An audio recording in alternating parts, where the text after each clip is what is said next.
Alhamdulillah, alhamdulillahilladzi arsala rasulahu bil huda waddinil haq liyudhhirahu 'alad dini kullihi wa kafa billahi syahida wa kafa billahi wakila. Qala Allahu ta'ala fi kitabihil karim, a'udzu billahi minasyaitonir rajim. Bismillahirrahmanirrahim. Syahrul Ramadan alladzi unzila fihil Qur'anu hudal linnas. Allah Subhanahu wa ta'ala berfirman, bulan Ramadan adalah bulan diturunkannya Al-Quran sebagai petunjuk bagi manusia. Ayat ini memotivasi kita untuk menghidupkan bulan Ramadan dengan membaca Al-Quran. Ketika kita berinteraksi, berkomunikasi dengan Al-Quran pada bulan Ramadan ini, tentunya Allah akan memberikan kepada kita pahala yang luar biasa, baik itu di dunia maupun di akhirat. Qala Rasulullah sallallahu alaihi wasallam, man qara'a harfan min kitabillahi falahu bihi hasanah.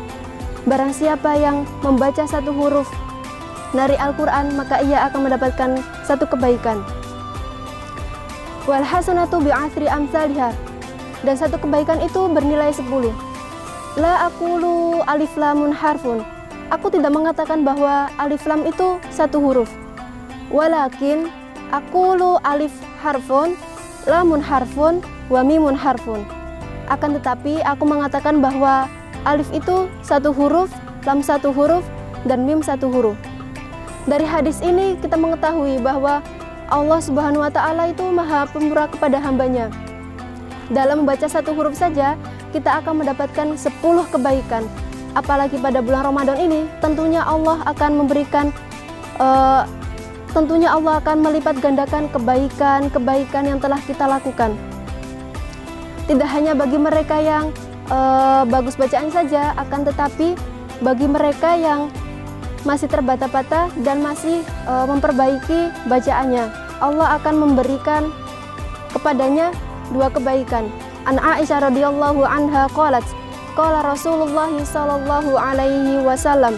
Dari Aisyah radhiyallahu berkata bahwa Rasulullah alaihi wasallam bersabda, al-mahiru bil Qur'ani ma'asafaratil kirami. Barang siapa yang pandai dalam Al-Quran, maka ia bersama malaikat lagi benar. Wa yaqra'ul Qur'ana wa yata'ta'u fihi wa huwa alaihi syakun lahu ajrani. Rawahul Bukhari wa Muslim wa Abu Daud. Dan orang yang terbata-bata dalam membaca Al-Quran, sedang ia berusaha dalam mempelajarinya, maka ia akan mendapatkan 2 pahala. Hadis riwayat Bukhari, Muslim, dan Abu Daud. Dari hadis ini senantiasa memotivasi untuk memperbaiki bacaan Al-Quran kita. Hendaknya kita terus bersabar dalam mempelajarinya. Karena dengan kesabaran Allah akan hadirkan Al-Quran dalam hati kita. Nah, ketika Allah menghadirkan Al-Quran dalam hati kita, kita sebagai orang muslim, maka ketika kita tidak membaca Al-Quran, kita akan merasa ada yang kurang dalam diri kita.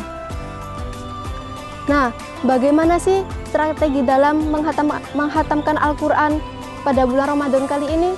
Apabila kita ingin menghatamkan Al-Quran sekali dalam sebulan, maka kita bisa membacanya one day one juz, 1 hari 1 juz. Dan kita bisa membaginya dalam 5 waktu. Nah, 5 waktu di sini maksudnya 5 waktu sholat wajib. Jadi kita bisa membacanya per waktu 2 lembar. Sebelum kita bisa membacanya 2 lembar, 1 lembar, dan kita bisa membacanya setelah sholat juga 1 lembar, atau setelah sholat 2 lembar, atau sebelum sholat 2 lembar. 2 kali. Apabila kita ingin menghatamkan Al-Quran 2 kali dalam sebulan, maka kita bisa membacanya one day 2 juz, 1 hari 2 juz. Jadi kita bisa membaginya dalam sholat 5 waktu. Per waktunya kita bisa membacanya 4 lembar. Jadi kita bisa membacanya sebelum sholat 2 lembar dan setelahnya 2 lembar. Demikianlah strategi dalam menghatamkan Al-Quran. Semoga kita bisa mempraktekannya dan diistiqomahkan dalam membacanya. Jadikan Al-Quran sebagai teman hidup kita agar ia akan menjadi syafaat di hari kemudian. Terima kasih, semoga video ini dapat memberikan manfaat. Wassalamualaikum warahmatullahi wabarakatuh.